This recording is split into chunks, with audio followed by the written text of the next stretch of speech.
welcome you to Christ the King High School in Middle Village, Queens, where this afternoon the Varsity Media Sports Network presents the CHSAA Brooklyn Queens Showdown between the visiting Lions of Bishop Loughlin and the Royals of Christ the King. Well, good afternoon, everyone. Happy to spend part of your Sunday here with us on the Varsity Media Sports Network. Galen Butler along with John Perez here courtside as we get set for a late season showdown between two rival schools who have a terrific history. Certainly, we'll get more into that as this game goes on, but a lot on the line here between two teams that are kind of going in opposite directions right now, John Perez. Bishop Loughlin has struggled, but they do have Christian Jeffrey back. That's been a big key for them down the stretch of this season. And Christ the King absolutely rolling. Last time they were played here was that nationally televised loss against Archbishop Stepanak. They went on the road. They won all 5 of their road games. And you see what it's got them here. They are atop the Brooklyn Queens standings at 13-1. They've beaten St. Francis Prep 2 times. So if they win one of their final 3 games, they will finish first in the BQ standings. And you see Bishop Loughlin, I feel like a very dangerous 5 seed in this standings here. I think they're one of those teams you look beyond that 5-15, 2-11, especially when you have 2 Division I guards. Especially with Christian Jeffrey and what you're seeing, getting a lot of local interest. Fordham Hofstra, a couple of offers, and Ja'Kai Sanders, who I'm sure we're going to talk about too the rest of the way. This is a Loughlin team that's very feisty. They're scrappy, and you know what? They can win a couple of games because of that. And Dylan, I mean, we've been around the league for so many years. How many times is it just what player wants to get it done more, the hunger that can drive a team? You know, it's not like some of these other leagues around the country where the top seed is the presumptive favorite and then they just go on to win because they're blowing the doors off of everyone else. Yes, Christ the King probably is the favorite right now if you're going to put it on paper, but it would not surprise me if any other team were to win the city or diocesan title. And that includes Bishop Loughlin because, like you said, Christian Jeffrey, he can go in sicko mode. He can turn it on at the right time. He does so many things well. He can shoot the 3 a little bit. And you know what? If you catch a team like Christ the King or St. Francis Prep where their shots aren't falling, Jeffrey's dominating, Loughlin could win a couple of big games down the stretch. The Lions are coming off a 59-47 loss at Iona Prep. It's an 8-game losing streak for Bishop Loughlin, but again, there's a sense of optimism with Jeffrey back in the mix. Had 18 in his first game back against Zavarian, played really well at the game that we had at Cardinal Hayes a week ago, but certainly when we look at the players to watch for Bishop Loughlin, you look no further than their lead guards. These are 2 guys, and you see Jeffrey, what a physical specimen he is, the junior, and you see the offers already for him, and Ja'Kai Sanders as well, averaging 22 points on the year. With a Bryant offer, we certainly expect to be more. These are the guys who are expected to lead the ship here for Bishop Loughlin this afternoon. Well, first off, Christian Jeffrey looks like he can play tight end for the Jets. Watch him today. He's a specimen down low, and what he's able to do. It's a good 1-2 punch. And there is Jeffrey crossing half court now. He's the second to the last, so that way you just, for the viewers at home, getting an idea of just how physical he can be down low and exactly the type of player that he can be. When it comes to Loughlin, it's a matter of what team is going to show up. Now, they didn't have Jeffrey, and, you know, obviously you want to have your horses out there. You want to have your big guns out there. But that's not the worst thing in the world. It's a teachable moment, and what happens is the rest of the team gels. They learn how to play with each other, and then when you insert a healthy Christian Jeffrey, you're going to be tough to beat. On the other hand, when it comes over to Ja'Kai Sanders, has the offer from Bryant, St. John's, Fordham showing interest. He was a 3rd-team All-CHSAA player last year. Let's remember how limited Loughlin was last year, too. They both were, by the way. Right, exactly. It just goes to show the power that those two have and the gravitas that they have around the league. Every team, if we throw up the standings again, and I'm sure we will throughout the broadcast, they have their 1-2 punch. What separates the good from the great is the depth, and Christ the King with the deepest team in the league. There you go. So, all right, so you look down the standings, even 4 and 5, right? When it comes over to Zavarian, Nazir Muhammad could be one of the favorites to win the Player of the Year in the CHSAA. He's a senior. He's a very crafty veteran. Aaron Goldstein, who we also saw on the Varsity Media Sports Network. There's a couple of teams down there that you really don't want to sleep on. And Holy Cross last year too, before ultimately losing in the semifinals.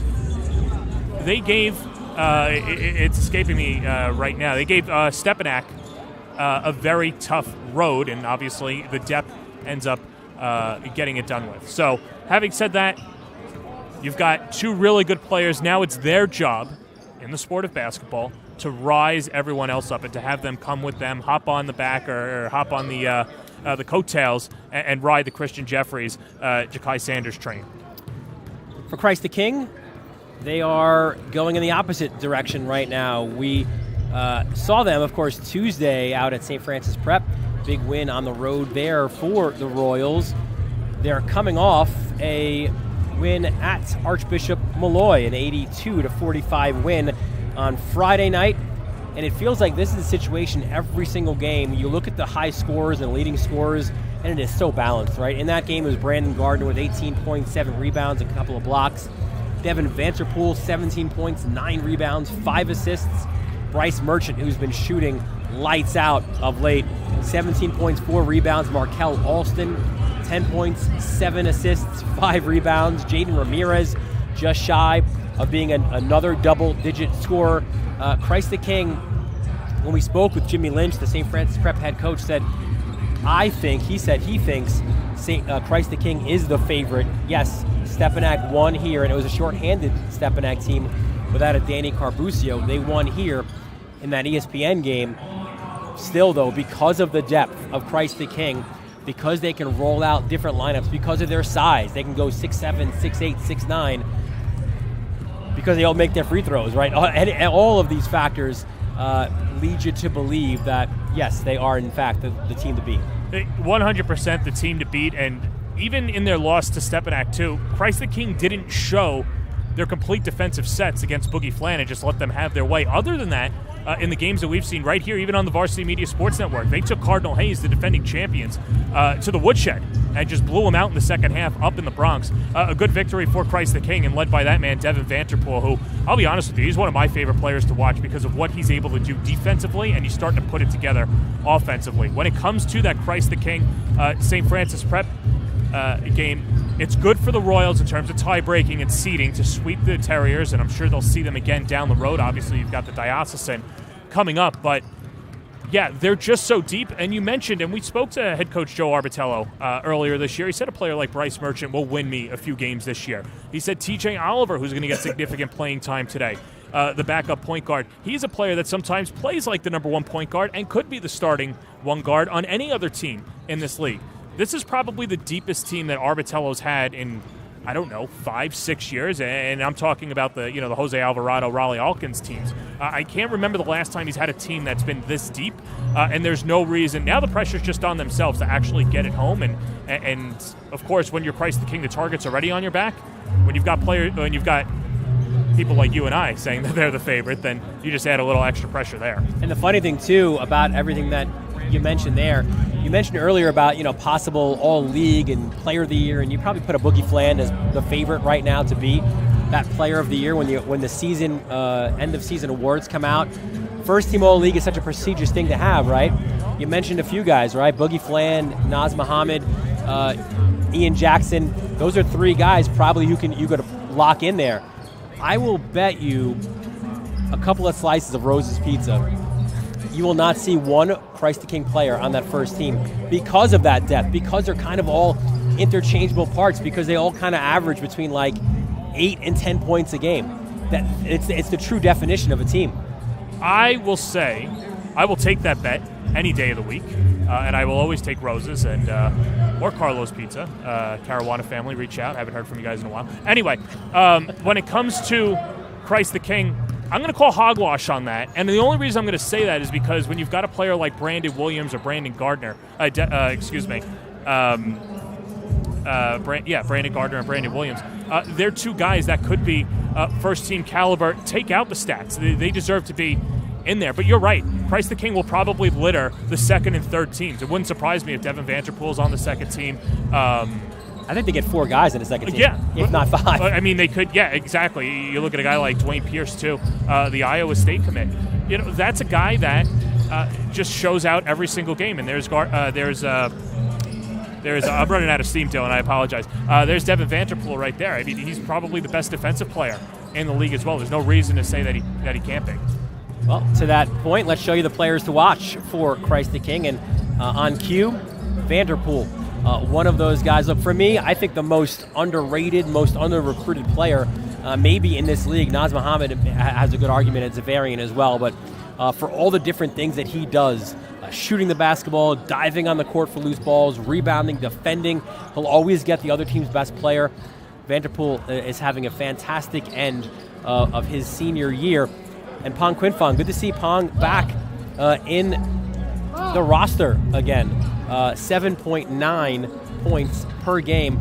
Had an ankle injury last couple of games, so he was out. But I know, listen, we've done enough Christ the King games to know what he's able to bring is so special. He was probably earlier in the season their best player of the year. 100%. And I think he's the most polished player. You know, if you're going to do an all-polished team, Pong Quinfong deserves to be on that first team along with Boogie Fland as well. You're right. With Devin Vanderpool, I think what separates him is that, you know, he gave Bronny James fits out at Sierra Canyon.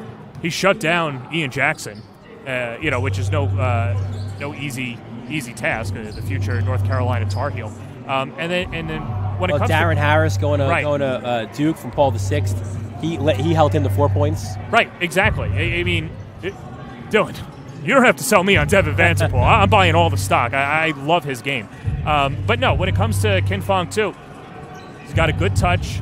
He's got to work on his footwork around the rim, but he's almost there at that level. And then you just forget how young he is, too, right? This isn't a senior that's going off to school next year. This is somebody who's still going to continue to develop his skills, and he's already ahead of the curve in that regard, coming from an athletic family. Let's take a look at the keys to this game, as we spoke with both coaches leading up to the game. For Bishop Loughlin, Ed Gonzalez said we've got to keep them off the glass, and we pretty much every opponent that we hear in their keys as they prepare for Christ the King is to do that, because again, it's 6'7", 6'8", 6'9" that you're battling on the backboards with. Get back on defense in transition, super important as well, because the Royals can get out and run. And of course, limit turnovers, that's always an important thing for a team that right now, maybe their mentality isn't quite what it should be with such a losing streak. For Christ the King, handle Bishop Loughlin's pressure. They'll get up. They'll want to defend you full court. They'll throw zone at you as well. Limit Sanders and Jeffrey, right? Clearly obvious, easier said than done. And also interesting to hear Joe Arbitello say play through fatigue, right? You think about this past week for Christ the King, an emotional win on the road at St. Francis Prep, Friday night in Jack Curran Gymnasium. They have a lopsided win, but still, that was a heated environment. It was a big crowd at Malloy on Friday night, and now you come to Sunday afternoon against a team that always gives you their best game. Yeah, and a rivalry game, and this is where you can throw all the records and stats out the window. That's a great point. Christ the King is usually one of the best conditioned teams in the league as well, and there's no reason to believe that they aren't this year too. Just being so, that's where the depth comes in, and having the quality depth though, because if you're having struggles from perhaps our players of the games to watch, you can plug in a Bryce Merchant, you can plug in Ramirez, you can plug in some of those players to fill that void. Let's take a look at the starting lineups for both teams. First for the visitors from Bishop Loughlin. There is that future Division I backcourt of Jeffrey and Sanders. Lamont Anderson as well, the junior, who's been playing really well for them. The freshman, Wilmer De La Rosa. It feels like every team has a sensational freshman. De La Rosa is that guy for Bishop Loughlin. And Micaiah Moore, we saw him against Cardinal Hayes have a really good game earlier this year. He rounds out the starting five. For Bishop Loughlin, whose head coach is Ed Gonzalez in his 13th season. A 1981 graduate of All Hallows, went on and played collegiate basketball at Dowling. Also played at All Hallows, was an assistant under the legendary head coach John Carey as well for 8 years before becoming All Hallows head coach. Let's take a look at the starting lineup now for the host Royals of Christ the King. And again, right, you kind of mix and match with these guys. TJ Oliver in Vanderpool as well. Pierce, Pong Quinfong back in the lineup. And Brandon, well, I should say Gardner, not Williams. Brandon Gardner in the starting lineup for Christ the King, whose head coach is Joe Arbitello in his 15th season, a 1995 graduate of Christ the King.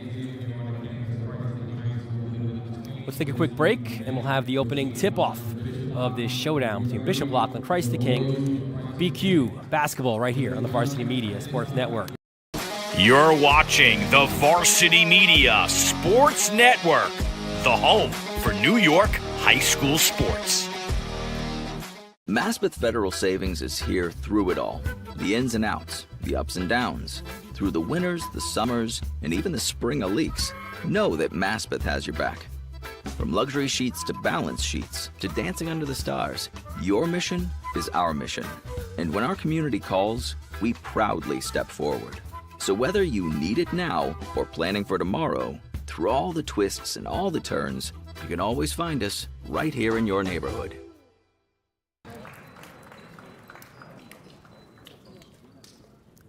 We welcome you back to Christ the King in Middle Village. The CHSAA Code of Conduct has been read.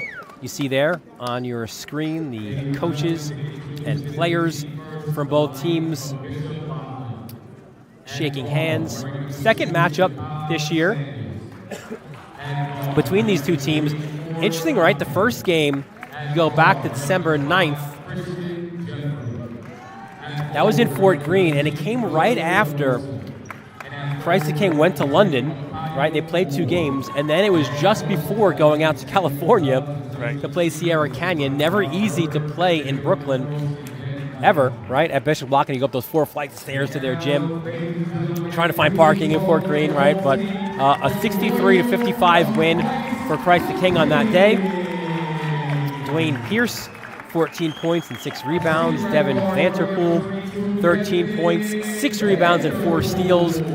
Markel Alston with 13 points, 6 assists, and 2 steals as Christ the King pulled away late to get a big road win. Let's not forget what that road trip entailed. I mean, the road trip within New York City, obviously an international team this year, but remember they had Loughlin, they also had Cardinal Hayes in that stretch too, and this was a Christ the King team that was not tested yet. They passed the test with flying colors at Bishop Loughlin, getting the victory, and we talk about tie-breaking scenarios and locking up the 1 seed. Obviously a win does that today, but I think what it does too between the ears and what it sends a message to Bishop Loughlin is, hey, you've got to bring your best to beat us.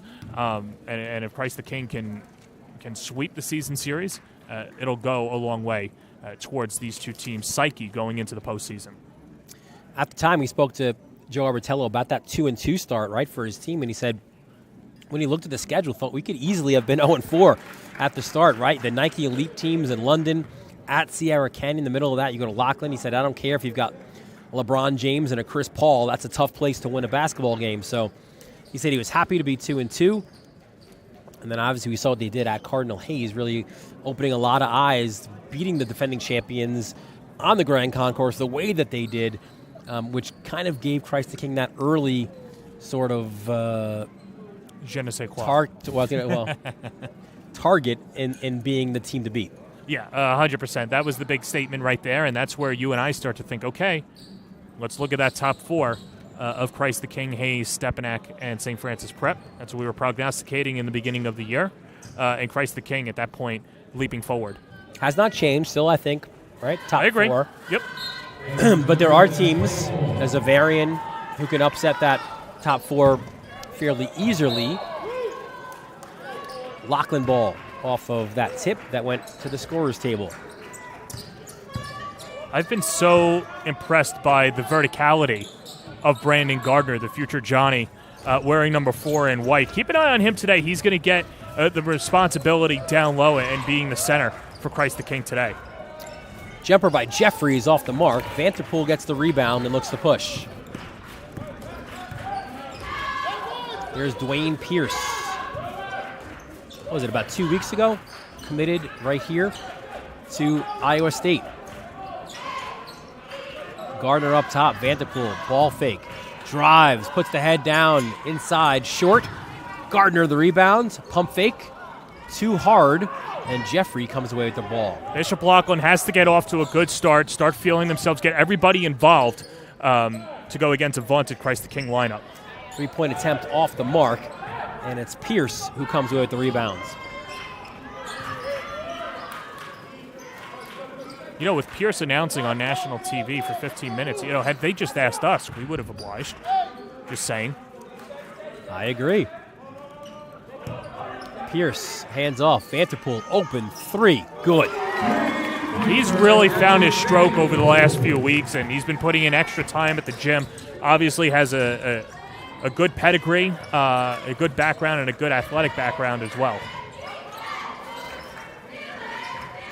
Sanders, pull-up jumper, blocked away by Vanterpool. A little bit of a stare down there, too, by Vanterpool. Letting Sanders know I'm here, and I'm not going anywhere. Jeffrey up top. 3-point shot, back iron, no good. That was Chico Kaya Moore. Moore, we saw score a bevy of points against Cardinal Hayes, and so many of them just 5 feet and in. Baseline, Vanterpool kicks it back out to Oliver, swings it to Quinfon. Pierce. Inside, and Gardner with the flush. He's really been starting to come into form over the last few weeks as well. You see the physicality and the verticality, like I mentioned. He can jump out of the gym with the best of them. Call him Madison Square Gardner for his future, one of his future homes, Carnesecca Arena, as well as Madison Square Garden. Corner 3, no good. Here comes Pierce. Checks the rear view. Pierce in transition, Vanterpool! What a start for Vanterpool. What a month. It's been the month of Vanterpool at Christ the King, and what he's been able to do defensively, had a swat down on the other end, the one-handed jam. Have yourself a month, Devin Vanterpool. Yeah, the recruiting, we expect, as there's a look at the Loughlin bench, called timeout. We expect that recruiting to continue, right? To improve. You've got the likes of Manhattan and Robert Morris, FAU, Howard, Missouri State, LIU, the most recent to get in on Devin Vanterpool. Of course, his dad, David, longtime assistant coach for the Brooklyn Nets. So he's got that high basketball IQ, right? The coach's son that we hear all about. I thought David Vanterpool, I saw a clip of him on social media where he was giving a lecture on teaching the fundamentals of defense. And he asked all the parents in attendance, how is your son or daughter's handwriting? And a lot of them say, it's horrible, right? And the parents agreed, and they said, well, because they don't practice it. You can't tell a kid to play defense or better defend if they don't practice their defense. And Vanterpool, that's all he does is practice his defense, and that's why he's one of the best lockdown guys in the league. De La Rosa blocked down low, but the ball will stay. The Bishop Loughlin, a 7-0 start for the Royals. Sanders 3, no good. Missed threes lead to this. Runouts. Oliver, pull-up jumper, good. We were talking about the special pull-up jumper of Taheen Oliver and what he's been able to do, and certainly has the starter skill and is going to get some opportunities to be that one-guard spot for Christ the King today. Sanders can't get the finish, and Pierce another rebound. Kinfon, extra pass, 3-point shot. Oliver rims around, no good. That was a good-looking shot, just didn't fall, but you have to love that Christ the King. If you're Christ the King, you have to love the open shots that they're getting. And Jeffrey ends the drought with the jumper in the lane. Yeah, Loughlin needed that, and Jeffrey's got to heat himself up. 2-3 zone for the Lions. Quinfon, that's kind of how you attack it, right? You throw it to the middle, high off glass, no good. And Okehi gets the rebound, looks to drive. Ford, too strong. And we go the other way. Kinfon is hit, and he will go to the line, fouled by Okehi. Kinfong's eyes lighting up when he sees that he's got a mismatch and going to the basket. He's one of the toughest guys to stop downhill. Has really worked on his transition game as well, and that's something that will bode well for Christ the King come playoff time. First free throw good. Substitution for Bishop Loughlin as Kamar Pierre checks in for Micaiah Moore. There you see some of the offers for Kinfon, and we heard the story throughout the year, and Joe Bertello told us as well, didn't have an offer at the end of his sophomore year, but really put in the work, got better at learning the system here at Christ the King, and he's enjoying the fruits of that labor in terms of the offers now. You know, Dylan, call me Abe Simpson yelling at a cloud here, but what's the worst thing in the world if you don't get an offer in your sophomore season? You know, we're going to have lacrosse season coming up as Loughlin gets a pair back. But it's not the worst thing in the world if you don't have interest after your sophomore year. Use it as a propeller to build up your own stock and start working harder, and that's exactly what Kin Fong has done. A Vanderpool is called for the foul. His first team's first, and into the game comes the sharp-shooting Bryce Merchant. You know, we hear that famous story all the time about how Michael Jordan didn't make his varsity team as a freshman, but he used it to, I'm not saying that Pong Kin Fong is Michael Jordan, but like you use those slights to better your game and make yourself a better player. Jeffrey floater, no good. Offensive rebound by Pierre. Another opportunity for Jeffrey, and Gardner just tears that ball down from the air. Pierce pulls up, no good.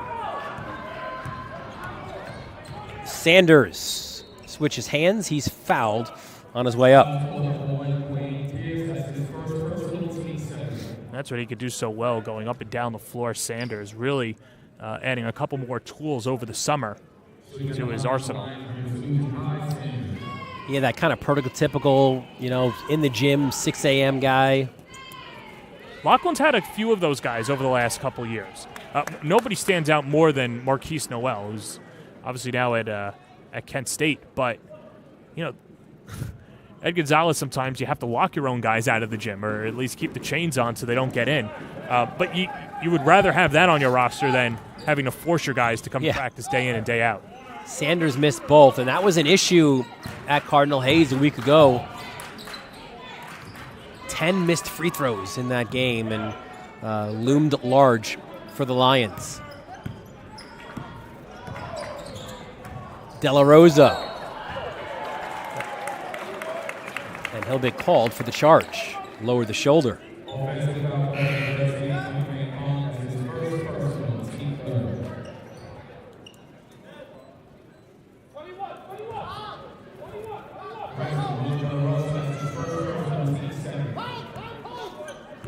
(11-4) the lead for the Royals. Scored the first 7 points of this game.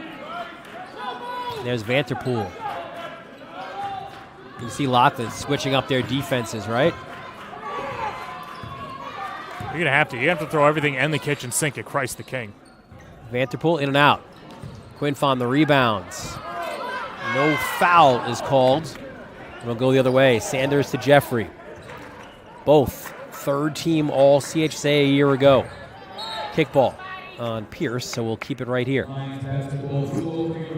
And you're seeing Bishop Loughlin be very physical with Pong Kin Fong, trying to get between the ears with him too, and sort of frustrate him. And that's exactly what you're going to have to do. And if these officials are not going to get the call, maybe you be a little extra chippy within, within the bounds of clean basketball, of course. But try and get Pong off of his game. Jeffrey. Little pick and pop. Jeffrey takes it to the lane. Layup no good. And that's been the problem here for Loughlin, right? Not only missed free throws, but then missed layups as well. And credit that to the interior defense of Christ the King as well. Pierce hands off to Merchant. Finds Quinfong. That shot off the mark. Vanderpool the rebound. After that red-hot start for Christ the King, they've cooled down too, and it seems like it's a great opportunity for the Lions to maybe get back in, chip away, but they've struggled as well. Inside is Merchant for two. Yeah, nobody getting back, and Merchant just hanging underneath the basket. But you're right, Dylan. This is where you have to cash in on Christ the King, who's struggling. Not struggling, but just not getting their shot to fall over the last few minutes. Inside the final minute of this first quarter, 13-4 lead. Jeffrey hands off.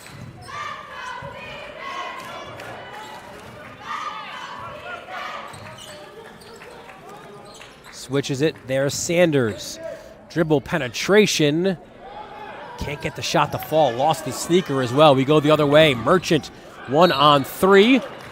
And he is fouled. Good job by Merchant, recognizing that there were 3 defenders closing in on him. Throw it up, draw contact as well. The Royals go into the line. It's on Jeffrey, his first, team's third. So Merchant to the line to shoot 2. Senior shooting 57% from beyond the arc. I mean, those are video game-like numbers, right? He knocked down like 6 threes the other day against Malloy. Oh, and he had a really good game, his coming-out party against St. Raymond at Rutgers at the big showcase down in Piscataway. And ever since then has really played himself into the rotation. About a 3-second differential between the shot and the game clock. You see it there in the bottom of your screen. There's Jeffrey. Coming into the game for Christ the King is Jaden Ramirez, 15. Played well against Malloy on Friday night. So you go even deeper. Dylan, when you win by 20 points, I think everyone played well. Yeah. You played well, you coached well. Here's Merchant ahead of the field, and he is hit on his way up. And he will go back to the line. Not a big fan of that foul by Singleton. But either way, good job by Merchant getting down the floor. And, you know, he's just been somebody who's got a nose for the basket, has really been playing himself into the rotation for the Royals.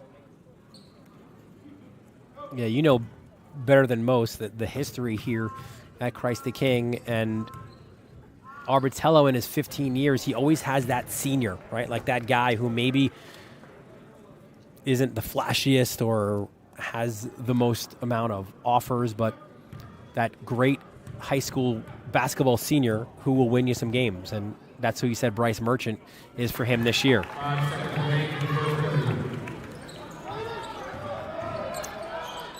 Sanders from 3 off the mark. It's been that kind of quarter for Bishop Loughlin. Christ the King, they score the first 7 points of this first quarter, and they've got a 16-4 lead after 1.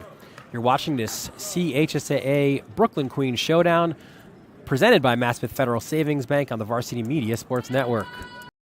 You're watching the Varsity Media Sports Network, the home for New York high school sports. Maspeth Federal Savings is here through it all. The ins and outs, the ups and downs. Through the winters, the summers, and even the spring leaks. Know that Maspeth has your back. From luxury sheets to balance sheets to dancing under the stars, your mission is our mission. And when our community calls, we proudly step forward.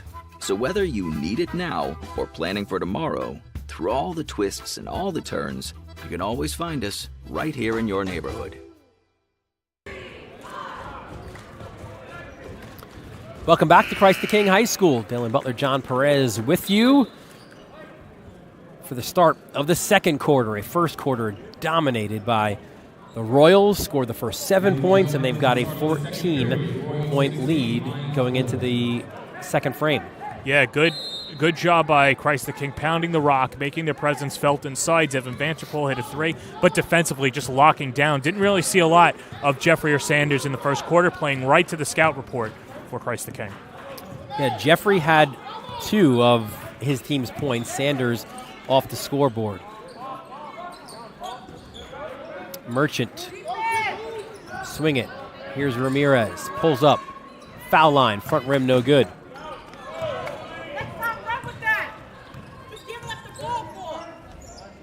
Jeffrey. Too strong. Vanterpool will get called for the traveling violation. There's an injury underneath the basket, and it appears to be Bryce Merchant. Yeah, Merchant holding that right knee. A little slow to get up, but good to see him walk out under his own power. You got to wonder with the depth that Christ the King has, John Perez, like what practice must be like, right? Because think about, like, you can go, 10 deep or so. That's a 5-on-5. And it might be better than you see a lot of times in when the lights come on here. Well, and what it allows you to do is mix and match different lineups as well, and it can allow you to play for any situation out there, but it's also good for a scout defense as well. You can have somebody play a Christian Jeffrey this week and try and work that way if you're Christ the King. Jeffrey's jumper, no good. Vanterpool goes into another level, and he is fouled on the way there. I was going to say another gear as he saw an opening. I really love the assertiveness of Vanterpool in this contest, just going to the basket, but also maybe he's got an extra spring in his step. You know, it's a rivalry game against Bishop Loughlin. When you're Christ the King or Bishop Loughlin, you know what it means to play against that other jersey. And for Vanterpool looking to finish his Sunday with a W. First free throw is no good. He's a Brooklyn guy as well, right? So I'm sure he knows a lot of these guys from Bishop Loughlin. I'd imagine so. Just a stone's throw away from the Barclays Center. And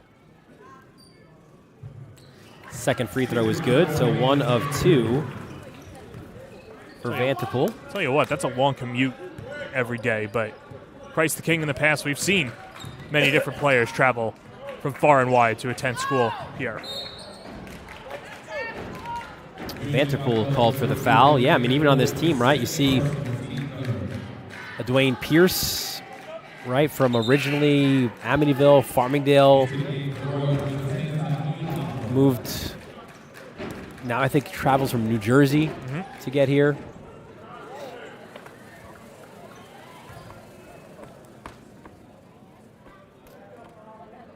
I think we were looking on the roster. Matt DiAugustino is the only Middle Village native, right? Yeah. And you're the second. You're at least a few seats down from D'Agostino, but Sanders baseline pulls it out. Valbosa's 3, no good.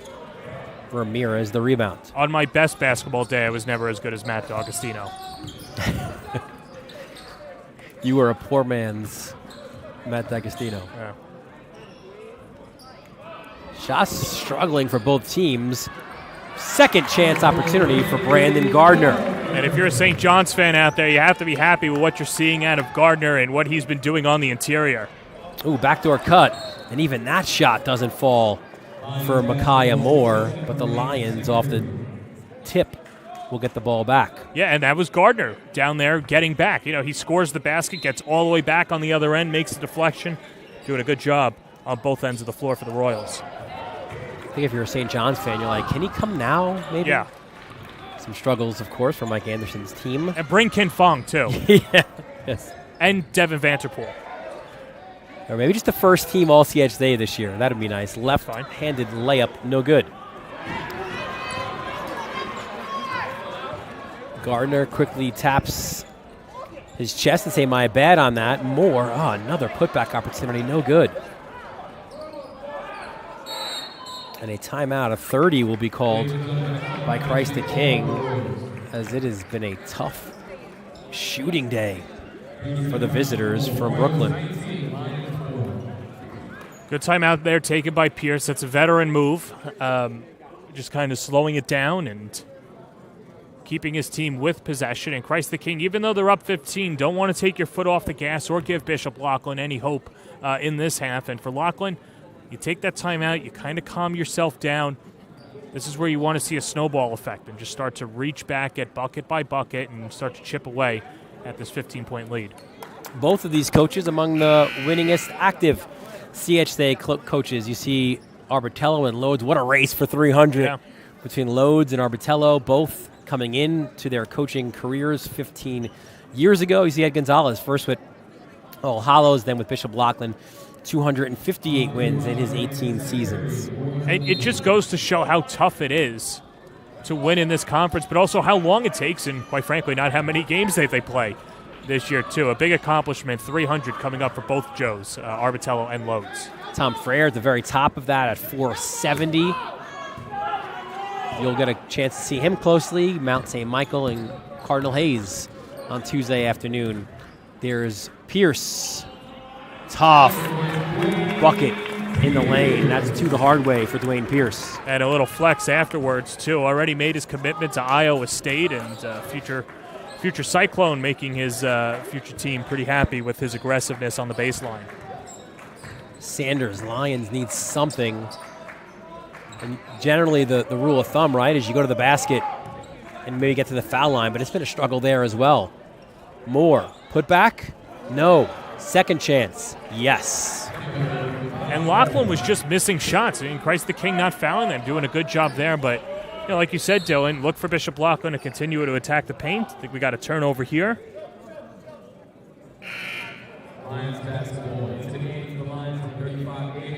Aiden Torres comes in, a guy who's in the contention as one of the best pure shooters on this Loughlin team.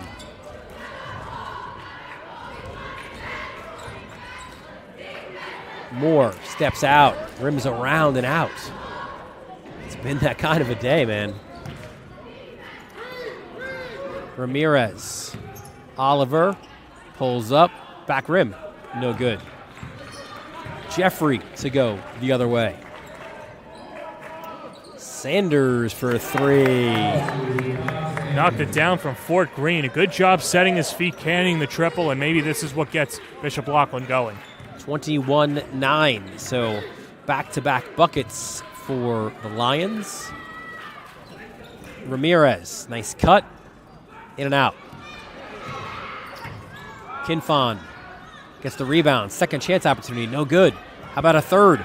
It's stripped away by Jeffrey, loose ball. And it should be a jump ball, I believe. And the possession will go to Bishop Loughlin. Well, you got all of the jostling underneath. These officials a little reluctant, though, to call a foul. Here's Jeffrey. De La Rosa to Sanders on top. Sanders looks to drive on Kinfon. Look at Gardner. He got up there, but a goaltending violation is called. It's a great highlight. You don't want to give 2 points away, though, but, I mean, how can you not smile when you see the athleticism?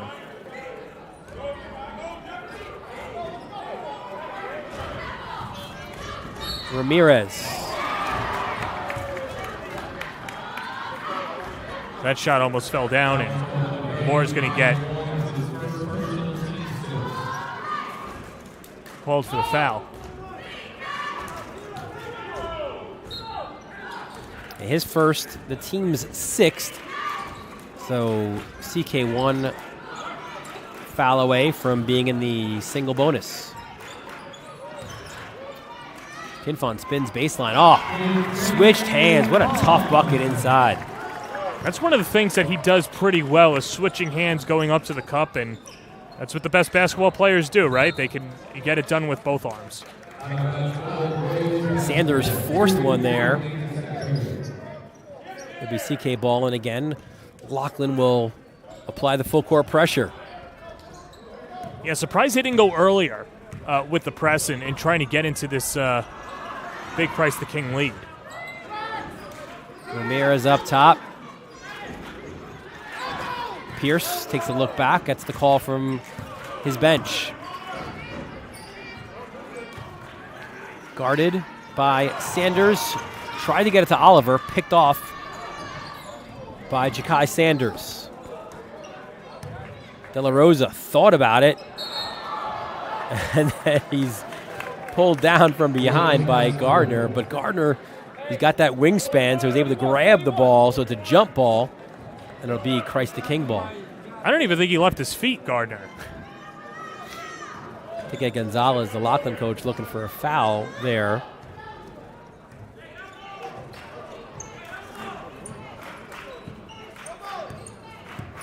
(23-11) lead for Christ the King. Add three more to that.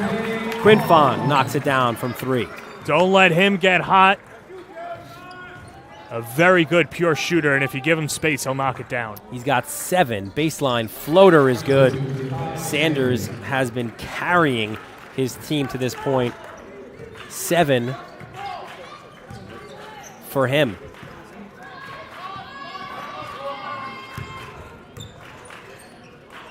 Quinn Fong says, why not? Same spot, same result. And the same exact stroke as well. I mean, it's deja vu all over again. Back-to-back threes by Quinn Fong, 29-13, the lead. Loose ball picked up by Ramirez. Here comes Quinn Fong. Couldn't finish at the hole. Ramirez. Well, he'll take it. Yeah, you said it best. Ramirez not afraid to go to the bucket and getting the hoop. And Quinn Fong just jumping a little too early, but he'll learn. Nice touch by Jeffrey on the other end. Only his second bucket of this first half. Inside the final minutes of this first half, 31-15. Royals have doubled up the Lions. Quinn Fong inside. Not there. The Lions want to finish this first half with a positive. Jeffrey, no good. Put back, again no good. That was more. And now the Royals can hold for the last shot. Pierce, a point forward here this afternoon. Showing his versatility. Tries to shed Jeffrey, goes behind the back. Quinn Fong fakes it, pulls up, rims around, no good. Battle for the loose ball. Jeffrey ahead. Torres for 3. It is no good. But what a first half for Christ the King. They've got a 31-15 lead over the Lions. And we're joined here by Christ the King head coach Joe Obertello. Joe, first half, you scored the first 7 points of the game. Showed the depth that you have, like I think, again, maybe no other team has as much depth. What'd you think of your team in the first half? They played hard. Put a couple of guys in some different positions, so, the offense wasn't as fluid, but we still put up 31 points. Hoping to get better with that unit offensively. But defensively, you can't ask for much more. 15 points. They got 2 studs on that team, so I thought we did a really good job. What have you done in particular to kind of just limit those two? I think we're switching the screens pretty well, and guys are committed to defending them. What do you want to see from your team in the second half? I just want to see kind of the same defensive effort with a little crisper on offense. All right, Joe Obertello, thanks for joining us. Good luck in the second half as well. So it's halftime here in Middle Village, Queens, and it's a 31-15 lead for Christ the King over Bishop Loughlin. You're watching the CHSAA Brooklyn Queens Showdown, presented by Maspeth Federal Savings on the Varsity Media Sports Network. You're watching the Varsity Media Sports Network, the home for New York high school sports. Maspeth Federal Savings is here through it all. The ins and outs, the ups and downs. Through the winters, the summers, and even the spring of leaks. Know that Maspeth has your back. From luxury sheets to balance sheets to dancing under the stars, your mission is our mission. And when our community calls, we proudly step forward. So whether you need it now or planning for tomorrow, through all the twists and all the turns, you can always find us right here in your neighborhood.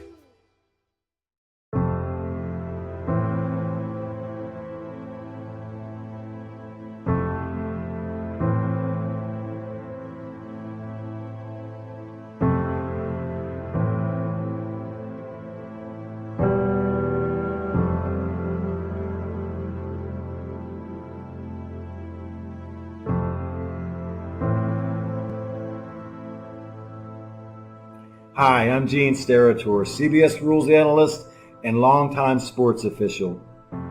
For the adults watching this video, you grew up in a world where officials, umpires, and referees for youth sports took their place regularly and reliably ahead of game time. Today, unfortunately, it's getting harder and harder to fill those jobs. Videos showing abusive treatment of officials multiply on social media, and there have been consequences for the dreadful behavior of players, fans, and coaches. Massive shortages of officials now lead to games being canceled, and the positive effects of athletic competition are at critical risk for this generation and those to come. I'm hoping we all can begin to see youth competition through a different lens. Today, mistreatment of officials has become normalized, and we are facing an abnormal future where no officials to hire means no games on the schedule. Any call, any decision, any human effect on wins and losses has become subject to not just withering criticism, but physical threats. There's a vicious cycle at work. Fans chase away officials, and there is a smaller pool to draw from, which makes it harder to get quality, well-trained people in position. The entire game suffers. Did you know, according to the National Federation of High Schools, 80% of new officials quit the game after just 2 seasons because of abusive behavior from the stands and sidelines? This sort of verbal abuse and threatening behavior takes a toll on all officials and makes them leave the game altogether. Did you know, from 2018 to 2022, an estimated 50,000 high school referees, roughly 20%, have quit. Half of the remaining referee population is at least 50 years old, but young officials are rarely staying more than 3 years in the job.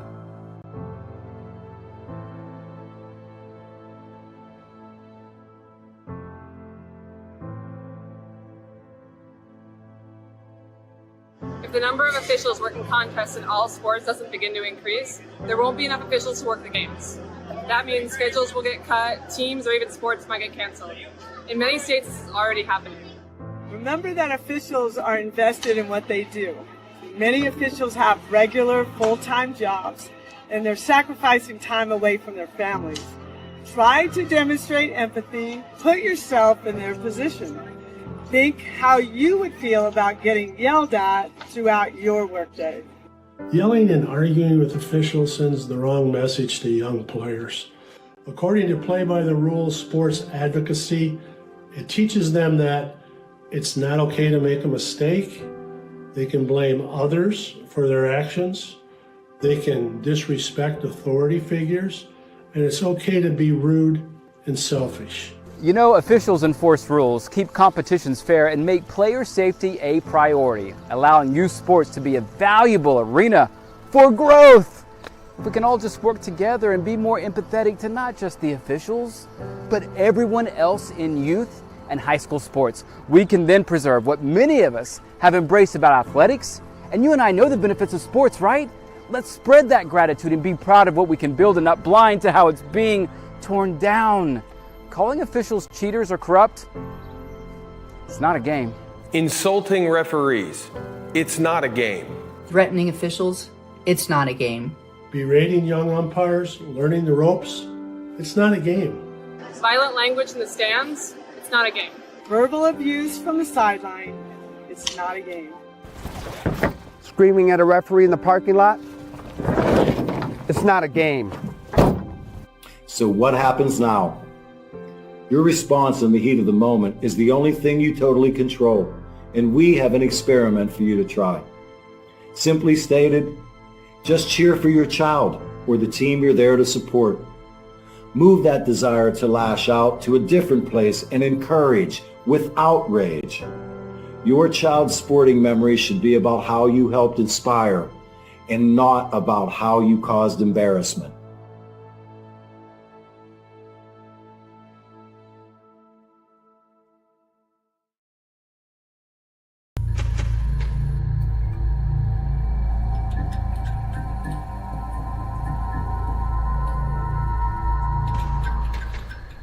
If you're an event organizer looking for a media company to cover live streaming, action photography, and game video for your event, look no further. Varsity Media travels throughout the Northeast covering weekend tournaments, showcases, and championships. Contact us today to learn about our services and packages at 516-403-2050 or visit us online at varsitymedia.net. Maspeth Federal Savings is here through it all. The ins and outs, the ups and downs. Through the winters, the summers, and even the spring of leaks. Know that Maspeth has your back. From luxury sheets to balance sheets to dancing under the stars, your mission is our mission. And when our community calls, we proudly step forward. So whether you need it now or planning for tomorrow, through all the twists and all the turns, you can always find us right here in your neighborhood.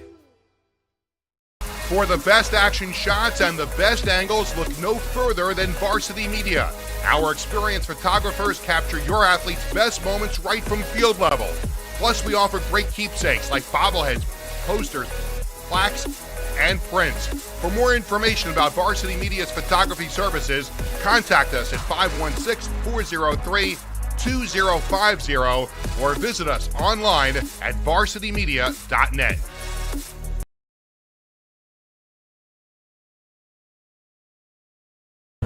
We welcome you back to Christ the King, the Middle Village, halftime here, and it's a big lead for the Royals, 31-15 over Bishop Loughlin. Dylan Butler, John Perez here with you. Let's take a look at the leading scorers. There won't be big numbers here. It's obviously a lot of points left for missed shots, but Pon Quinfong heated up in that second quarter. He's got a game-high 10. Ja'Kai Sanders has been a one-man team for the visitors with 7, and Devin Vanterpool 6 for Christ the King. These two teams have played a number of big games throughout the years. They also played in arguably the greatest AA championship game in history. And there you see, this was the culmination of the season when the boys team and the girls team both won Federation Championship titles, and there it was. I mean, what a game. I was there that afternoon up in Rose Hill. An incredible day. A triple overtime win for Christ the King over Bishop Loughlin. TJ Curry, the winning layup with 40 seconds left. Maurice Barrow ended up being the MVP of the game with 24 and 13. Omar Calhoun went on and played at UConn. I think Barrow played at Fairfield. Calhoun 20 and 11. And the McDonald's All-American who went to Villanova, one of the greatest to play at Bishop Loughlin, Javon Pinkston, with 34 and 8, but missed the layup late. And Ed Gonzalez said, listen, I still get nightmares over thinking about the one that kind of got away for Loughlin, but certainly anyone who was there. Listen, the late, great Tom Konchowski said it, John Perez. He said it was the greatest game, and I'm not going to argue with a guy like that who's got such an encyclopedia-like knowledge of the league, but an incredible day that afternoon at Rose Hill. Yeah, I mean, I remember watching it on television. It was the first time that I saw Christ the King on TV, and boy, it was amazing. We're not even mentioning just the athletic talent that was on that team. Terrell Hunt, who ended up playing college football at Syracuse, was on that team. Roland Brown, who's now an assistant coach for the Royals, played at Hofstra and Binghamton. Kareem Thomas, who hit a big 3 in that game, down 1 to force the game to go to overtime. He ended up playing at St. Rose and then became a reality TV star. Justin Kirkland was holding the photos in there as well. And how can you forget Don Milka, the expat coming over from Europe? Really the American dream. He loved getting to know Dom over his time here at Christ the King, and just a fantastic center for Christ the King, and certainly an unforgettable game. And how about that for Joe Arbitello? You take over the top program in the city, or one of the top programs in the city, and now you have to play in one of the biggest games as well. And you know, he did a fantastic job there, and who would have known, and he certainly didn't know what his coaching career would be, winning 5 city championships in that stretch. Jeffrey up and under, no good. Foul will come the other way on Moore.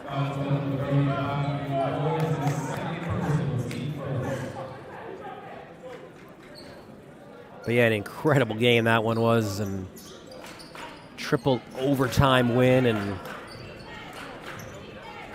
remember Brandon Frazier as well played for Loughlin, and those two teams were absolutely the best in the league at that time. And it was a Loughlin team too. You go back in their history as well. That was their first, as Moore gets to the hole for 2. That was their first championship appearance since winning in 1992. Lefty layup No good. Well, 2 points here. One, you have to give kudos to, as Moore's battling underneath, and you have to give credit to longtime Christ the King trainer Anton Turkovic, since passed, making Christ the King the best conditioned team that year and throughout the years. I had the chance doing his baseball workouts. They were not fun.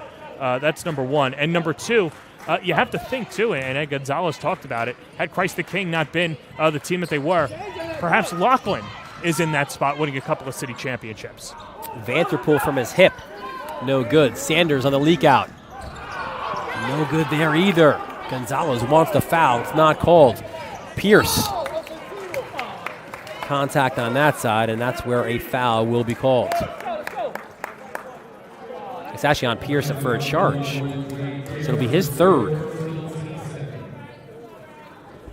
But 1992 was the last Loughlin championship. Bob Lucky, head coach. Sherwin Anderson, part of that team. They beat Rice and Felipe Lopez 63-44 up at Fordham University that afternoon. That Lopez guy, was he good?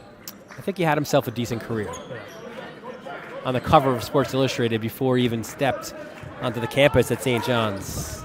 The #1 recruit of his year. That's something I'm so jealous about. All the sports writers who covered him back in the day just talked about the atmosphere of going to a Rice game with Lopez, and not sure if we've seen that since or we'll see it again. That three is long, and it's amazing, too, to think because it was obviously well before social media and TikTok and all that kind of surrounds the game now. And listen, I was there for his announcement at Gaucho's gym when he said he picked the feather out of his cap or out of his bag as Vanterpool gets to the lane. Said he was picking St. John's, but that, it was not social media. You had to listen to the radio or watch MSG and Bob Page at night to find out where Felipe Lopez went. Inside, and Moore really struggling inside. Gets the ball back, kicks it out. Jeffrey for three. Also no good. Gardner ahead to Oliver. Way ahead of the field is Vanterpool, and he will finish. Good job by Vanterpool on the leak out, getting the bucket. But Loughlin, they're getting good shots. They're just not falling. Not sure if it's a mechanical issue or what the deal is, but it's been a tough sledding for Bishop Loughlin. 35-19, the lead for Christ the King. Jumper, short. Here comes Oliver, ahead of the field. Madison Square Gardner, and he is fouled on his way up.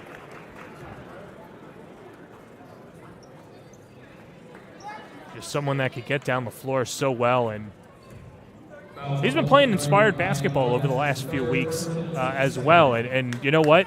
When it goes to show that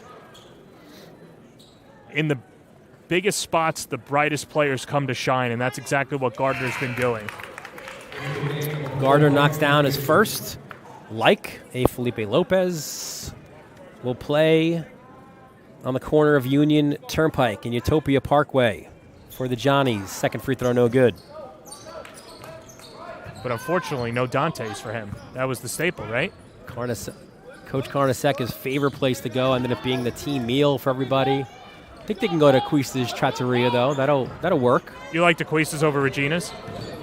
I have a personal connection with Yaquista, so my answer to that is always yes. Rims around, no good for Oliver. I was at St. John's with Carlo Yaquista. Three is good by Taisir Rahman. Listen, I'm with you in the Yaquista's camp as well. Gardner fouled. He'll be against Della Rosa. His second and the third, so back to the line goes Gardner.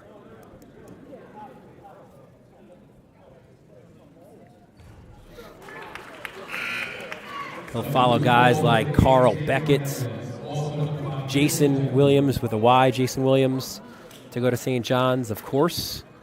Omar Cook and Eric Barkley as well. Rich history of guys just going right up LIE. And maybe not as decorated a career, but even in recent years too. The De La Rosa brothers playing at both Christ the King and St. John's. Ramirez, oh, what a terrific pass. And look at a flush by Vanderpool. That play was set up by Ramirez, and all Vanderpool had to do was put it in. Good job running the floor by both of those young men. 40-22. Sanders baseline, kicks out to Jeffrey. Swarmed, I should say. Baseline no good. Jeffrey. Foul on the floor. It's on Ramirez, his first and the team's third.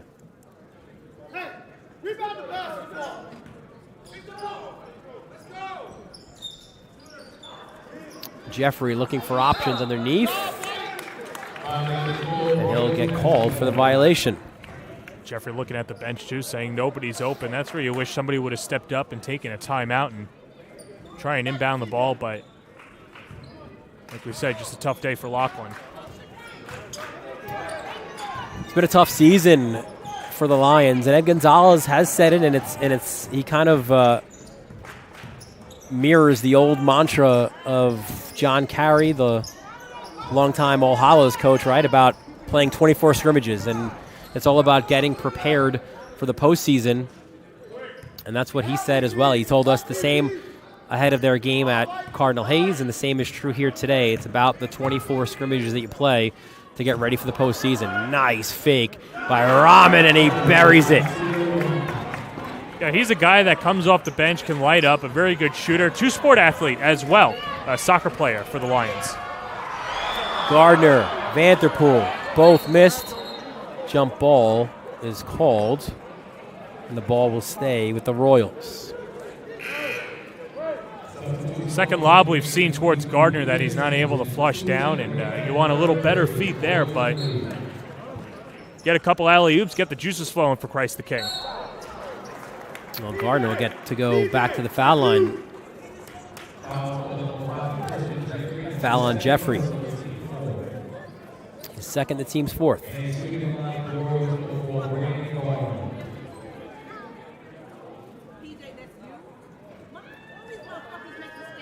Two more for Gardner. First, no good. If you're looking at Brandon Gardner and you love the complete package that you see as a high school player, would love to see him, though, especially in the Big East, maybe put on a little more muscle, a little more weight. Listen, he's got a great physique, but if he's going to bang down low or be a three for St. John's, you want to see him bulk up a little bit and start to work on his shot. And not sure if that's something that you're going to get in the high school season, definitely for AAU.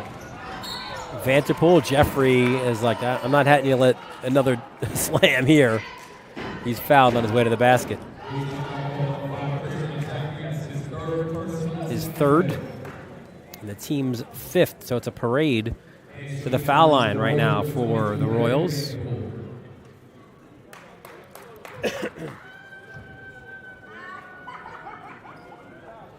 Vanderpool went 1 of 2 in the second quarter. Knocks that down. 13 points in the day right now for this man, Devin Vanderpool. You see some of the earlier offers that he had as well. Robert Morris, Manhattan. We said earlier, LIU in the picture. He can make a difference on LIU right now, and it really all just comes down to, yes, it's nice to have those offers from the Blue Bloods or some of the top programs in the country, or at, in a high major, but it all comes down to the right fit. And somebody like Devin Vanderpool, you have to put that into perspective as well. Yes, maybe I do have a higher offer, but is there going to be playing time? Is there going to be an opportunity for me to hone my craft? Those are all decisions that these young men, you hope, have a good base and good base knowledge there.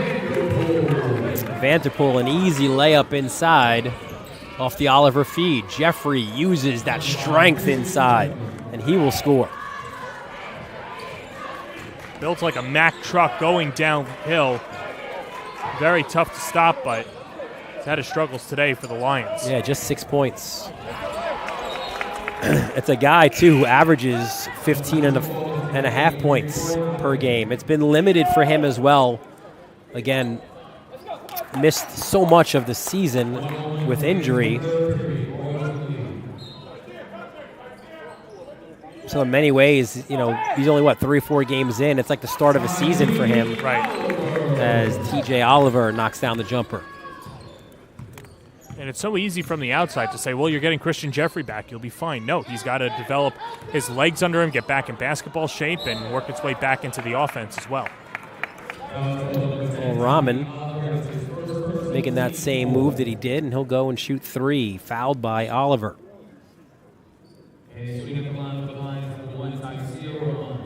Senior averaging just under 8 points per game, and that's off the bench. You love to get that kind of production from the 5'9" senior. Well, and a chance for the Lions to get 3 points back without any time coming off the clock as well, and then you just start to play math games, right? You say, all right, if we could get this to single digits, then you chip away down to 5-point game, a 1-possession game. That's how you fight yourself back into this game.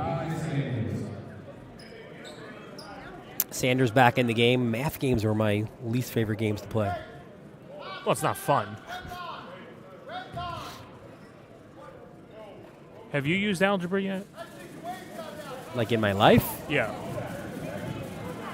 Post-grad life? Like, but I don't know. Have I?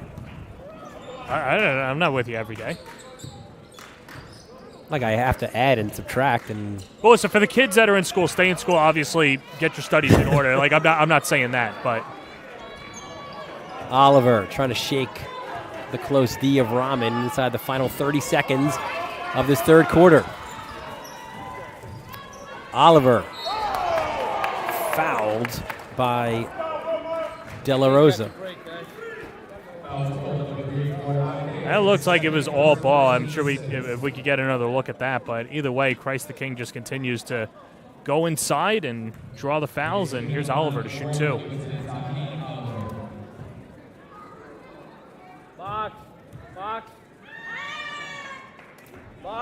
Front rim for the first.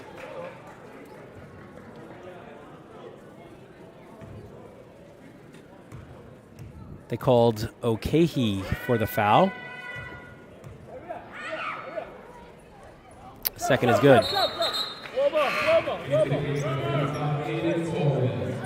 So Torres back in, De La Rosa to the bench. 47-32 lead for Christ the King. Royals can clinch first place in the Brooklyn Queens division. However, with the BQ playoffs already slated, or the semifinals and the finals, as tough bucket there by Sanders already going to be here, so not much of an advantage for finishing first, just a matter of kind of who you play going forward in the BQ diocesan tournament. So 47-34 the lead for Christ the King, 3 quarters in the books. You're watching the CHSAA Basketball Showdown presented by Maspeth Federal Savings Bank on the Varsity Media Sports Network. You're watching the Varsity Media Sports Network, the home for New York high school sports. Maspeth Federal Savings is here through it all. The ins and outs, the ups and downs. Through the winters, the summers, and even the spring of leaks. Know that Maspeth has your back. From luxury sheets to balance sheets to dancing under the stars, your mission is our mission. And when our community calls, we proudly step forward. So whether you need it now or planning for tomorrow, through all the twists and all the turns, you can always find us right here in your neighborhood.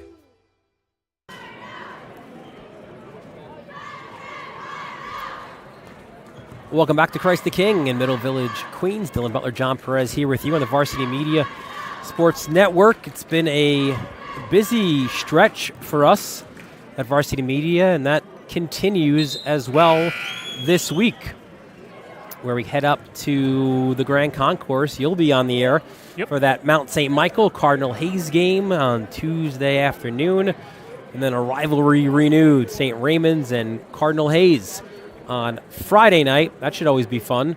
And then, again, Super Sunday, St. Francis Prep, Cardinal Hayes, 2 of the top 4 teams who have consistently been there all year among the contenders in the BQ this year.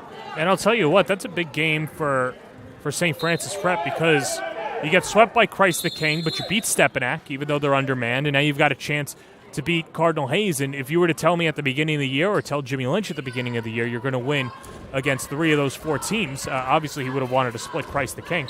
I'm sure he'd sign up for that. And Cardinal Hayes, too, is a team that's, I think there was some confusion among the officials. They said the jump ball is going to go the other way.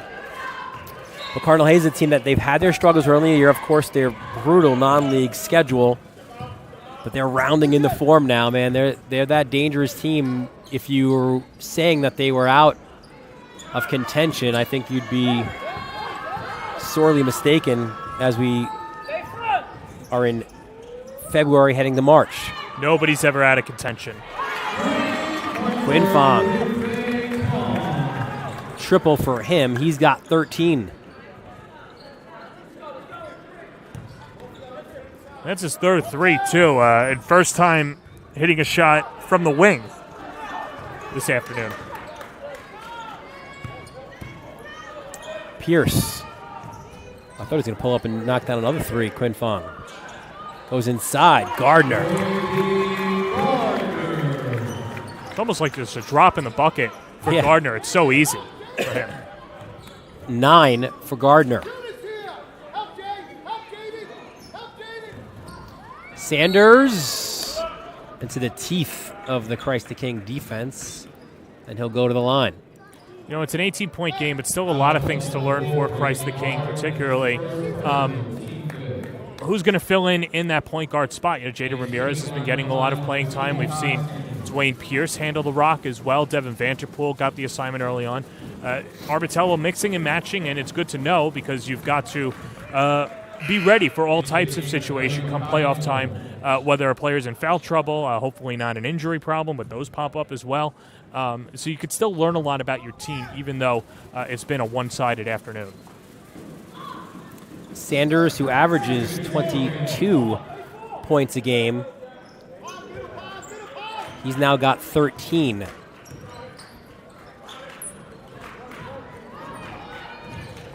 Pierce lost control, but the ball will stay with the Royals.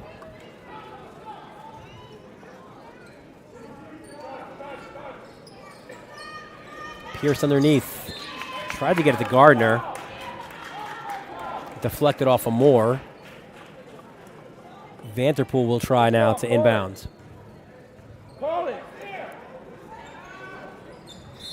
And again, Moore getting his hands on that pass. Really like his wingspan more. I mean, he's 6'8", so obviously you're going to have a big wingspan. But someone who could not just alter shots, but also alter passing lanes and cut those down. LIU expressing interest. Vanterpool's jumper no good. Loose ball. Goes to Ramirez. Vanterpool wants it back. Checks for Rahman coming from behind, and they'll reset offensively. Pierce. Double comes. Rahman called for the foul. 7th team foul, so single bonus for Pierce. You know, Rahman had a case too. Pierce lowering the shoulder, and Rahman wanted the offensive foul, but Pierce will go back to the line.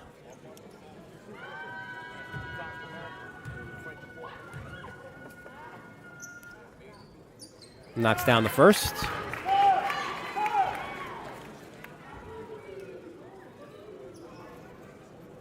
See it there, the big commitment made a couple weeks ago for Pierce, the junkyard dog of this team. You know, he's had an eye on his jersey the whole season. I mean, how did we not know he was going to choose Iowa State? See point. that one looks like an eye? I see what you did. Listen, guys, it's a 20-point game. Jeffrey with the 3. The Lions call a 30-second timeout. Upcoming schedule for Bishop Loughlin. One thing is for certain, after they play at Malloy, that'll be their 5th consecutive road game. They finally get back home, and they'll play Zavarian in Fort Greene before they head to Holy Cross to round out this regular season. Again, an 8-game losing streak right now for Bishop Loughlin, and 4 of those games, or 9 if you want to include today, if we're going to call it for Christ the King at this point, have been on the road. It's been tough sledding for Bishop Loughlin. Tough sledding, but you just move forward and you get ready for your next game, and you try and take it game by game. Try to build some momentum going into the Archdiocesan. And, like you said, Dylan, the most important games are coming up in March, or coming up at the end of February into early March. And that's where you want to be prepared. You hope that you get Christian Jeffrey at 100% physically, but also into the flow of the offense, and could surprise some people. Yeah, again, I think this is a dangerous Loughlin team. I think they just need confidence right now, right? Like, think about it today, where how many of those misses were good looks, right? It just in and out. Other games, missed free throws. Gardner, maybe an extra step. But they'll call him for the charge instead.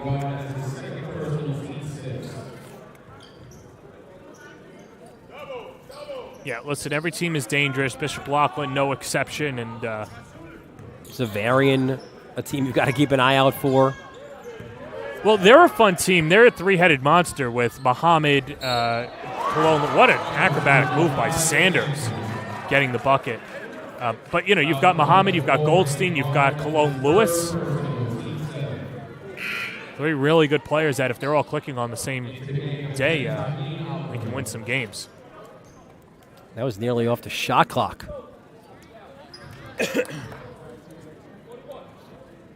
So Sanders looked to complete the 3-point play.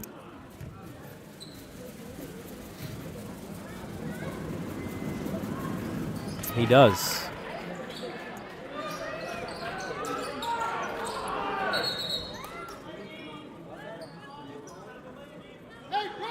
So a delay of game warning called against Bishop Loughlin on that full court pressure.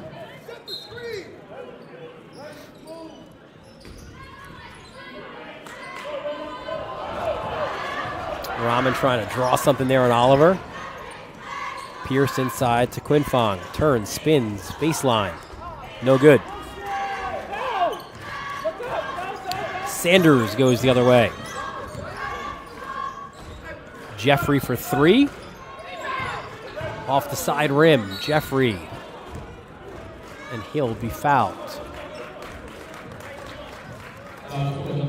Well, love the aggressiveness out of Jeffrey, trying to get his team back into this ball game. Still down 12. He hit both of these free throws. It's a 10-point game. Make a couple of defensive stops, get to single digits, a couple possessions, find your way back. Jeffrey misses, a couple more opportunities. Kind of has that feeling here in the fourth quarter of that kind of glorified preseason scrimmage, like we're in the 6th quarter right now. Yeah. Yeah, I think you put it best. It's like a root canal.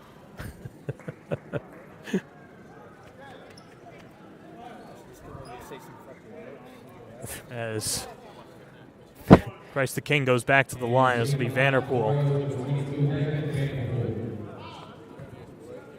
16 on the day for Vanderpool. That foul on De La Rosa, his 3rd. Knocks down the first.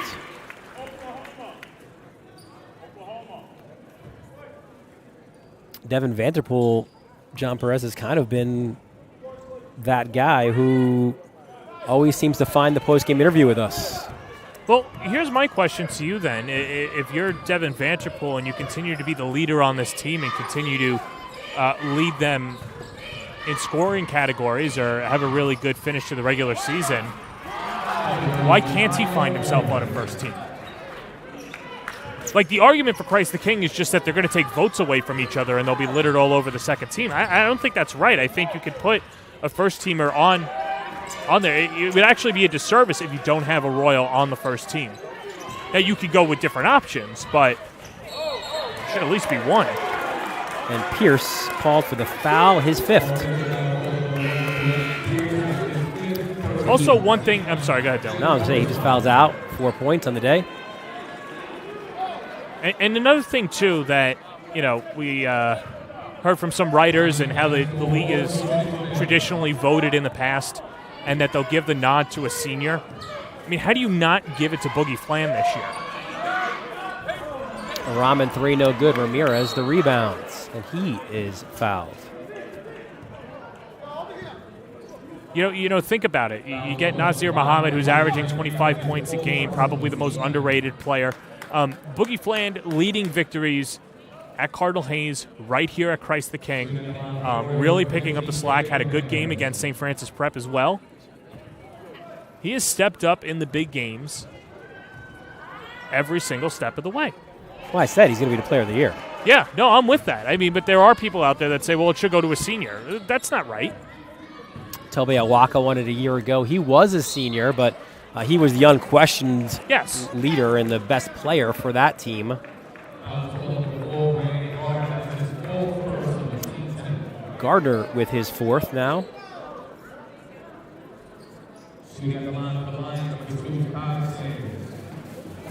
So Sanders to shoot 2. First is good. But I think you would have an Ian Jackson. Boogie. Now, last year they had 6 on the first team. I think that might have been with Tobe Awaka being the player of the year. Player of the year. Right.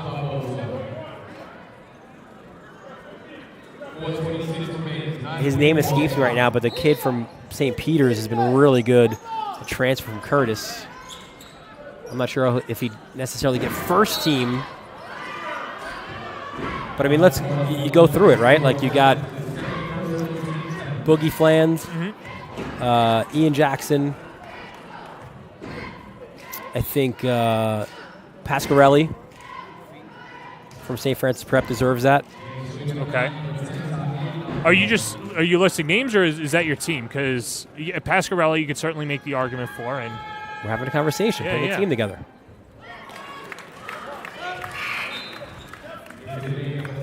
Christ the King is probably Brandon Williams.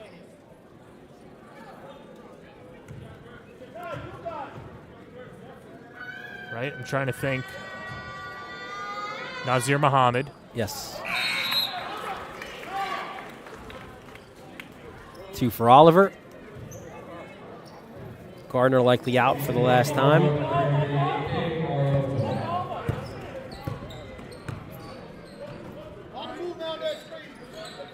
And then are you talking Kadir Martin? Yes. Yeah. Well, in St. Peter's, what a year for them, too. They beat Stepanak as well, and at one point leading the league in wins.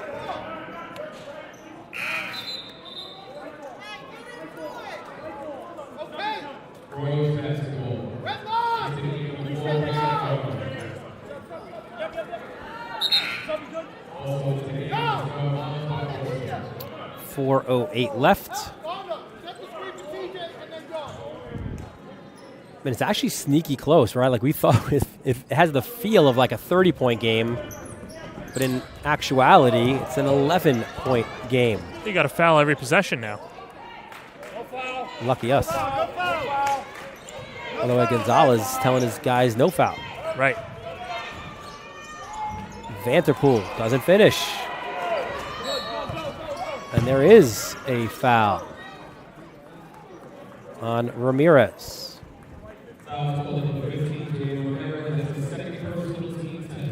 Second and the team's 10th.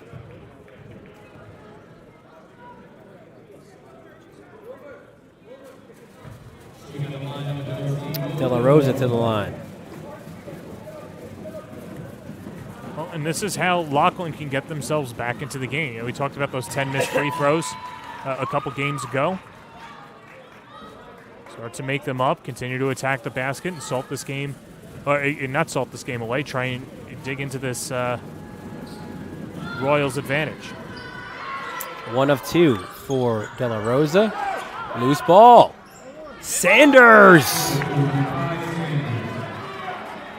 right, well, here comes Loughlin, and they're trying to call a timeout. I think Sanders hurt his shin, or he's holding that left knee. Well, that's the last thing you need if you're Bishop Loughlin. See the replay. Vanderpool loses it.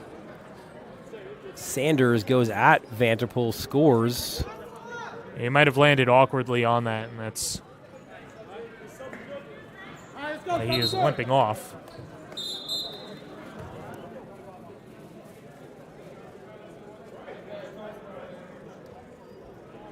.20 in the game for Sanders.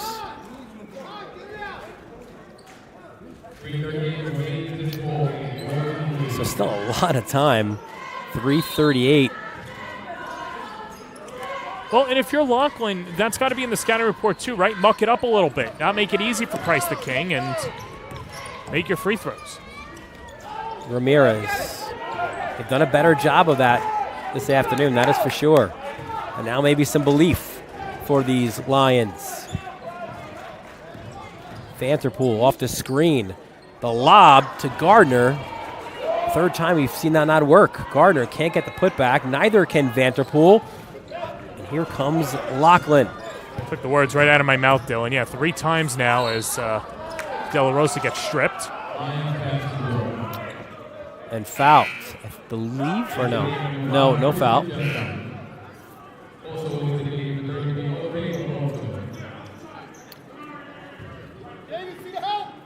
So inbound for Loughlin underneath.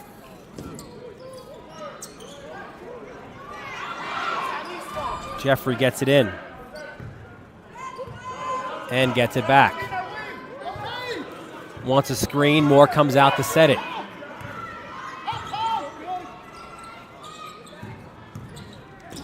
Rahman tries to dump it down low to Moore, no good. Quinfong, the leak out, fouled on his way up. Well, no easy baskets, and you want to disrupt Quinfong coming down and make him earn it at the line.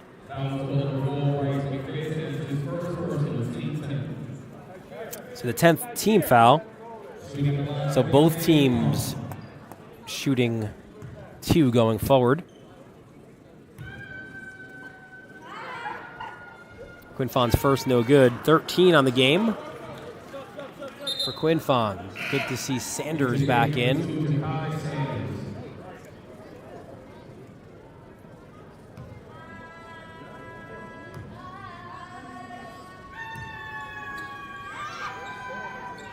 Second is good.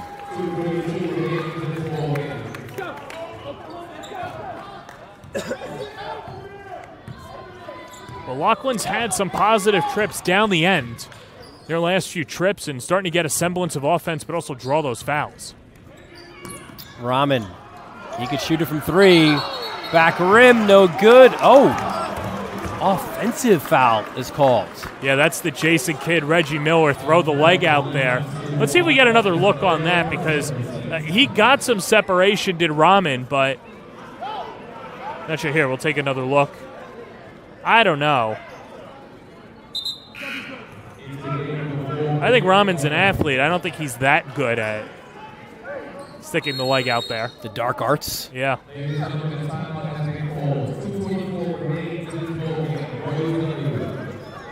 Timeout called by Christ the King. Let's take a look at their upcoming schedule. For the Royals, they are home. They've been the road warriors of late. So they'll have 2 more home games to end the regular season against Holy Cross and then Monsignor Scanlon. That Scanlon game, senior night here, will be a Varsity Media Sportscast. Should be a lot of fun. Day after Valentine's Day. You know, Christ the King playing in California, then playing across the pond, and then in South Carolina. I think any game in the 5 boroughs they consider a home game this year. Yeah, I mean, they put in probably the trip to London puts them over the top of other teams, right? Where Stepanek went down to City of Palms and Cardinal Hayes went out to, where did they go, Arizona? Yep. Texas as well. The Hoop Hall, right? Yeah, there was a couple different Hoop Halls. They went out to Hoop Hall West in Arizona. They went up to the Hoop Hall along with along with Stepanak as well, up to the Basketball Hall of Fame. 5-second violation. So good job by Rahman there with the D. He's been interesting and knocked down a couple of threes. I don't know about that offensive foul, and now forcing the 5-second call.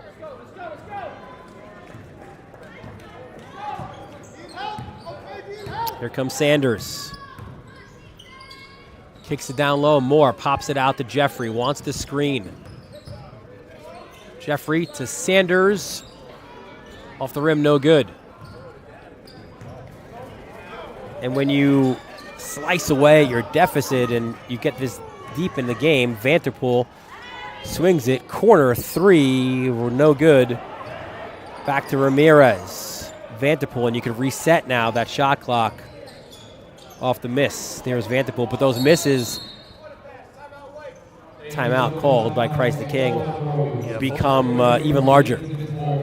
Yeah, and I think this is where, if you're Joe Arbitello, you're just telling your team, slow it down, let them foul you if anything. But have a 9-point lead, end the ball. If you wind down the entire shot clock, it's just about a minute and 5 seconds left. You can start to get ready to celebrate the W. We mentioned that 2010 Christ the King team, that incredible championship game against Bishop Loughlin. They went back and won it at 11, and then 13, 14, and 15. In our conversation earlier this year with Joe Arbitello, he's like, I don't know, I hope for maybe 1 or 2 championships in my first 10 years, right? Look at that run that the Royals made. Well, and didn't in 2009 they lost to Rice in the city championship too, right? Correct. At Arbitello's first year. So it could have been a three-peat for Christ the King, but I'm sure he'll take the 5 and 6 years. And interesting what the narrative would have been had they not won over Stepanak a few years ago. Arbitello kind of think about it like the 90s Yankees, right? In the core 4, winning early, but then the second part of their career, only winning in 2009. And when you set that standard, different narratives there. But listen, he's going to be a future Hall of Fame coach, one of the best coaches in the league as well, and much deserved. And I know that he'll be a little bit modest, but has his fingerprints all over the pulse here at Christ the King, and a big part for their success over the last decade and a half. Approaching his 300th career win, a terrific milestone to reach, and again, remarkable when you think it's only his 15th year at the helm. Vanterpool doubled to Gardner. Kicks it. Ramirez, open, 3, dagger.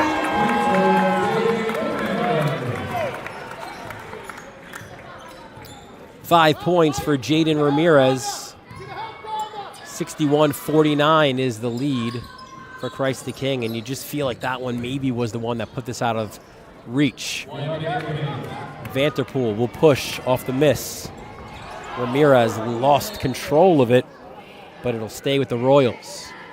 Yeah, it took his eye off the basketball, but this is where you just inbound it. You got 30 seconds. Try and wipe off as much time as you can.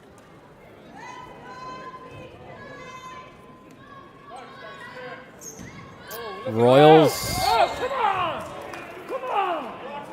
Foul called underneath on Gardner, and that'd be his 5th foul. Well, that was obvious. He had a shove from behind.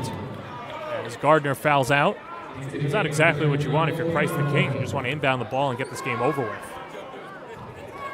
So he fouls out with 9 points. Joins Dwayne Pierce.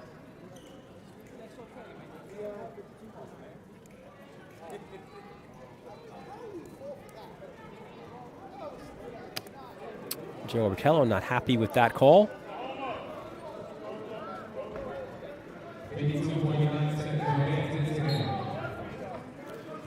$52-9. Left in the 4th quarter. Sanders.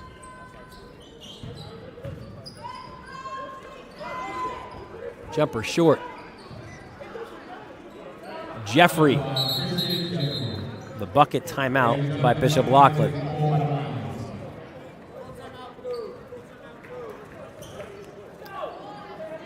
Full timeout by Bishop Loughlin. Again, busy week A lot of trips across. I'm not sure for you. I go across the Throgs Neck Bridge myself. Maybe you go across the Whitestone. Take the train. Oh, excuse me. Mr. Mass Transit guy. I mean, that's the most efficient way to get to these games. Not for me. I got to drive from Suffolk County. But Mount St. Michael Cardinal Hayes Tuesday at 4. St. Ray's Cardinal Hayes Friday night. Should be a lot of fun for that one. And then St. Francis Prep and Cardinal Hayes. Super Sunday in the Bronx. The biggest game in the country.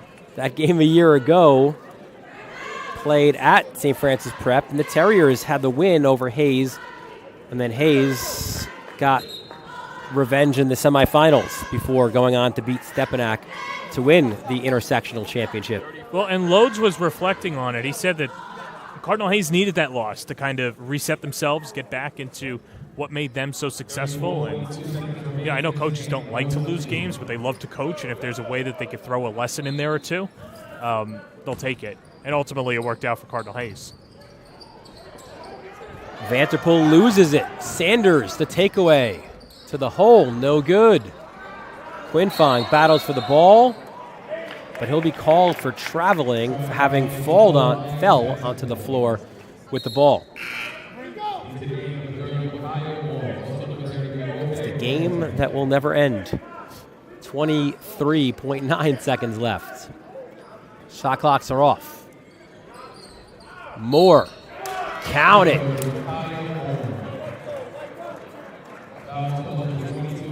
Well, Bishop Loughlin not going away, and that's why they're one of the pesky teams in this Brooklyn Queens. Nice backdoor feed and a little tap in like a volleyball move for Micaiah Moore. 8 now for Moore. 6'8" senior, originally from Barbados. Completes the three-point play.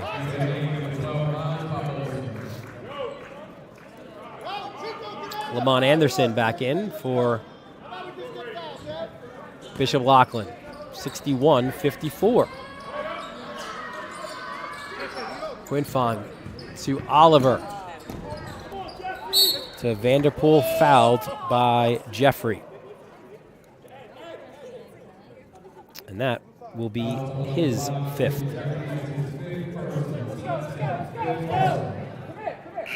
So the third player to foul out, first from Loughlin. Jeffrey fouls out with 11 points. Yeah, Christ the King doing a fantastic job of, it's tough to limit both Sanders and Jeffrey. So if you have to pick your poison, Christ the King doing a good job of slowing down Christian Jeffrey. And you have to be happy with that defensive effort today. And it's been one of the principles for Christ the King this year. It's been their defense. Their defense always shows up, and no exception today. They showed out on a Sunday afternoon in Middle Village. So Vanderpool to shoot 2. First is good. On the season, Vanderpool shooting 80% from the line. I said this in the game at St. Francis Prep. That's the other part of the thing that makes Christ the King so difficult when you're trying to play catch-up is collectively they make their free throws. And I say that as Vanderpool goes 1 of 2. Sanders inside. Vanderpool takes it away. He'll just pull it back. And that will do it for this game. So 62-54. Final score, and Christ the King clinch the regular season with the victory. We'll take a quick break. We'll get our player of the game when we return right here on the Varsity Media Sports Network. You're watching the Varsity Media Sports Network, the home for New York high school sports. Maspeth Federal Savings is here through it all. The ins and outs, the ups and downs. Through the winters, the summers, and even the spring of leaks, know that Maspeth has your back. From luxury sheets to balance sheets to dancing under the stars, your mission is our mission. And when our community calls, we proudly step forward. So whether you need it now or planning for tomorrow, through all the twists and all the turns, you can always find us right here in your neighborhood. Welcome back to Christ the King. Final score, the Royals 62-54. And it's become a habit, John Perez. Devin Vanterpool, a Royals win, and he joins us for the postgame interview. Rinse and repeat. Devin, congratulations. Obviously, this one was a little bit tougher. You guys got out to a big lead, and kind of Loughlin mucked around a little bit and kind of quietly snuck back into this one, but you guys ended up victorious. Yeah. I'm missing a few guys, but I've sat in a bunch of interviews with you guys, deep core. So we were just able to pull out the win. Defense was a huge part of it. They only have 4 points in the first quarter, so we were, able to come up. We saw early on in this game you were handling that one guard spot. How comfortable are you being the point guard or facilitator if you need to be down the stretch? The only way I think of it is, whatever Arbs asked me to do, I'm doing. So I'm just trying to be as coachable as I can through these tougher times. Devin, with this win, you guys clinch the top spot in Brooklyn Queens. Obviously difficult to do. Still some more of the regular season left. You got a couple games left, but I'd imagine you guys are starting to think a little bit, right, what you guys can do in the postseason. Yeah, I'm glad we clinched, you know what I'm saying? I'm just glad, ready for the playoffs, trying to just take everything. And, with these last two games, too, I'm sure you're not maybe punting on those two games, but I guess just for you individually, what are you looking for out of yourself to have a good finish to the regular season? Just keep winning, honestly. That's really all I got. Just keep winning. I love to win, hate to lose. So. Loves to win, loves to join us in the postgame interview. They go hand in hand. So, Devin, congratulations on the win, and we look forward to seeing you next game. Yep, thank you. All right, Devin Vanterpool, 18 points to lead the Royals to a 62-54 win here in Middle Village, Queens. Christ the King improves to 18-4 in the year, 14-1 in the Catholic League. Bishop Loughlin falls to 5-16, 2-12 in BQ. That'll do it here from Christ the King for our entire Varsity Media crew. Our executive producer, Ben Turchin, technical director, Chris Sweeney, our assistant technical director, Ron Pierre, for Humesh Boodoo, my broadcast partner, John Perez. Dylan Butler, thank you for joining us. We look forward to seeing you next time on the Varsity Media Sports Network.